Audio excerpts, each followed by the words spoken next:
అవునా అలాగా చాలా బాగుంది కదా. థ్యాంక్ యూ అరే రీతా మార్టిన్ అజో కంగ్రాట్స్. థ్యాంక్స్.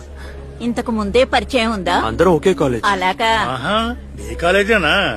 కానీ తను చదివి పాస్ అయ్యి చాలా కాలమైందే. ఇంకా నువ్వు ఎన్ని సబ్జెక్టులు పాస్ అవ్వాలి? వాడికేం జ్ఞాపకం ఉంటుంది. 6. తను చదువుకుంటున్న రోజుల్లో బలాదూరు తిరగకుండా బాగా చదువుకుని పాస్ అయింది. నువ్వు ఎలాగ తిరుగుతూ ఉండు. అన్నా ఆ? శుభకార్యం పెట్టుకుని మీరు పదండి. మీరు వెళ్ళండి. లోపలికి వెళ్ళండి. ఇదేరా నాకు నచ్చింది. చెప్పాలనుకున్న దాన్ని అప్పుడే చెప్పేయాలి. చుట్టూ ఎంతమంది ఉన్నా సరే చెప్పేయాలి. అలా చెప్పి పరువు తీస్తేనే ఇలాంటి వాళ్ళు బాగుపడతారు.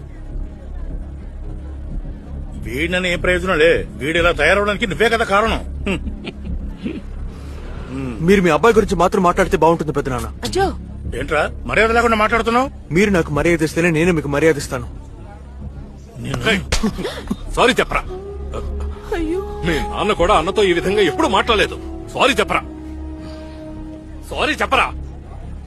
సారీ.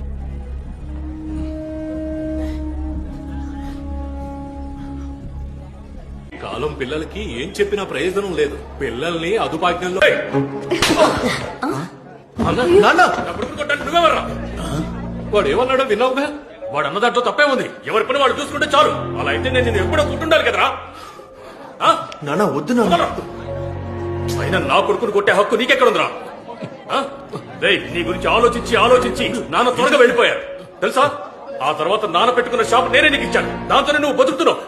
అలాంటి నువ్వు నా కొడుకుని తక్కువ చేసి మాట్లాడతావా? రే ఏంట్రా చుట్టాలందరూ ఉండగా ఎందుకురా గొడవ? అలాగా చెప్పాలనుకున్న దాన్ని అప్పుడే చెప్పేయాలి. చుట్టూ ఎంతమంది ఉన్నా సరే చెప్పేయాలి. అదే కదా ఇంతకు ముందు మీరు నాతో చెప్పారు. అందుకే ఇది ఇప్పుడు చెప్తేనే కరెక్ట్ గా ఉంటుంది. నలుగురు ముందు చెప్తేనే వీడికి బుద్ధి వస్తుంది. ఉద్యోగం సద్యోగం లేకుండా బేవర్స్గా తిరుగుతున్నాడు. వీడికి సపోర్ట్ చేస్తున్నావు. నీకు సిగ్గుగా లేదంట్రా? నాన్న ఇప్పుడు నీ వయసు ఎంత? నీ వయసు ఎంతో చెప్పరా. 26. వీడి వయసులో మీరేం చేస్తుండేవారు? ఏమీ చేసేవారు కాదు. సిగ్గు గురించి మాట్లాడారు కదా. కోళికోడ్లో పక్కింట్లో ఒక అమ్మాయితో మిమ్మల్ని చూసి కట్టి పడేసినప్పుడు ఆ రోజు మన నాన్న పడిన బాధలో 1000వ వంతు కూడా వీడి వల్ల నేను ఎప్పుడు అనుభవించలేదు. ఒకళ్ళకి నీతులు చెప్పేటప్పుడు వాళ్ళ గురించి కాస్త ఆలోచించుకోవాలి. అప్పుడు నీతులు చెప్పాలి. నా కొడుకు ఎలా బతకాలో వాడికి తెలుసు. వాడికి ఎవరో నీతులు చెప్పక్కర్లేదు.